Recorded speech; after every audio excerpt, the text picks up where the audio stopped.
एक गरीब आदमी बद्दू रात के वक्त वो कहीं बेचारा सुबह से चला था, मदीने पहुंचते उसे रात हो गई। उसने डरते हुए ना खैमा ही बाहर लगा लिया। जहां रात हुई ना, आधी रात को कोई 1-2 बजे समझ ले पहुंचा मदीने, तो उसने बाहर ने खैमा लगा लिया। बीवी उसकी उम्मीद से थी, बच्चे की विलादत का वक्त करीब आ गया, बीमार हो गई, उसने खैमा लगाया।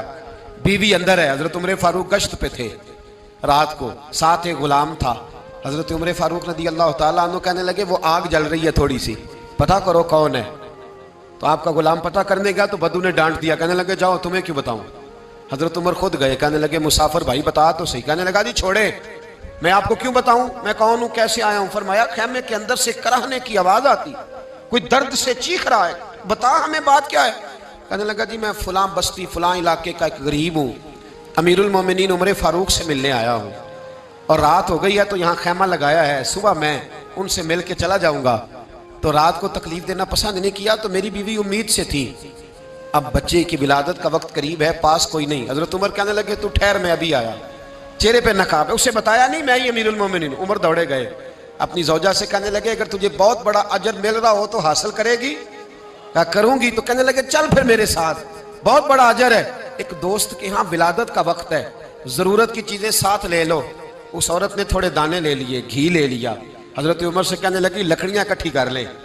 अमीरुल मोमिनीन, काउंसलर की बात नहीं बता रहा आपको, मैं आपको एमपीए की बात नहीं बता रहा, एमएनए की बात नहीं बता रहा, जो 10 गांव को मिला के चेयरमैन बना है उसकी बात नहीं बता रहा, उसकी बात बता रहा हूं जो 22 लाख मुरब्बा मील का हुक्मरान है, उसकी बात बता रहा हूं जो गली से गुजरे तो शैतान रास्ता ही बदल जाता है, उसकी बात बता रहा हूं जिसके बारे में मेरे मुस्तफा करीम सल्लल्लाहु ताला अलैहि वसल्लम ने फरमाया मेरा उम्र तो वो है कि 950 साल हजरत जिब्रील भी इसकी शान बयान करें तो अजमत खत्म नहीं होती।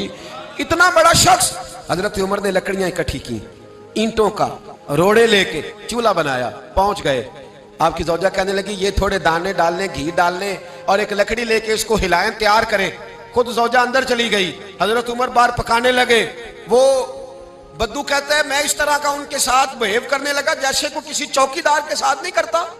मैंने समझा जी उमर ने चौकीदार रखे आने जाने वाले मेहमानों का। मैं कभी पानी का प्याला मांगता, कभी कोई बात, उमर दौड़े जाते, कभी पानी लाते। ओ मुसलमानों, ओ मेरे रसूल के गुलाम अजीजो, हजरत उमर फारूक। वो गुलाम कहता है मैं उमर से कहता, मैं कहता गुलाम पानी ला, तो उमर दौड़ के पानी लाते। मैं कहता तुझे घी पकाना भी आता है, पहले भी कभी पकाया है? तो उमर फरमाते कोशिश तो कर रहा हूं। मैं कहता पहले भी कभी तेरी बीवी ने ये काम किया है? तो हजरत उमर कहने लगे मुझे याद नहीं, पूछ के बताऊंगा। कहते हैं क्या रंग था, क्या अंदाज था, क्या मुस्तफा की तरबियत थी, क्या अंदाज हुजूर ने सिखाए गुलामों को। ये किस तरह का अमीर है कि ये हंडिया पका रहा है, फूके मार रहा है एक गरीब के लिए, देहाती के लिए जिसे जानते भी नहीं। अंदर उस शख्स की बीवी के यहाँ बेटा पैदा हुआ तो हजरत उमर की बीवी अंदर से बोल के कहने लगी अमीरुल मोमिनीन मुबारक हो, आपके दोस्त के यहाँ बेटा पैदा हुआ है। जब कहा ना अमीरुल मोमिनीन मुबारक हो, तो वो शख्स कहता है मेरे हाथ कांपने लगे और मैं इस तरह दौड़ा कि मेरी पगड़ी गिर गई। मैं दौड़ा तो उमर ने बुलाया, कहा किधर जाते हो? कहने लगा आप अमीरुल मोमिनीन हैं, आप अमीरुल मोमिनीन, आप उमर हैं, कैसर किसरा जिसके नाम से कांपे आप वो हैं, जिसे मुस्तफा ने दुआ मांग के अल्लाह से मांगा वो वाले उमर है आप, जिसके लिए अलीउल मुर्तजा फरमाते हैं मैं रोज दुआ करता हूं वो वाले उमर है, जिसके बारे में अबू बकर सिद्दीक ने फरमाया था कि मैं अल्लाह से कहूंगा मौला जो तेरे महबूब की उम्मत के हक में सबसे बेहतर था मैं उसे खलीफा बना के, वो वाले उमर है।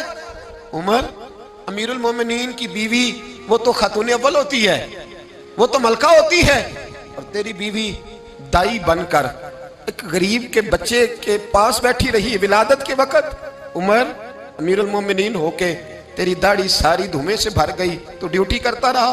तो सैयदना उमर रो पड़े और उस बद्दू को सीने से लगा के कहने लगे तुझे पता नहीं तू कहाँ आया है, इस शहर का पता है? उसने कहा हुजूर कहाँ आया हूँ? फरमाया ये मेरे नबी का मदीना है, ये मुस्तफ़ा का मदीना है, यहाँ अमीरों का इस्तकबाल नहीं होता, यहाँ गरीबों के इस्तकबाल होते। यहाँ हुजूर ने इस स्टेट पे मेरे रसूल पाक ने वो वाला रंग दिया है कि अब गरीब सर उठा के जीने लगे हैं, अब मजदूरों को इज्जतें मिलने लगी हैं, अब यतीमों ने सर उठा लिया है कि हमारा कोई सुनने वाला आ गया है।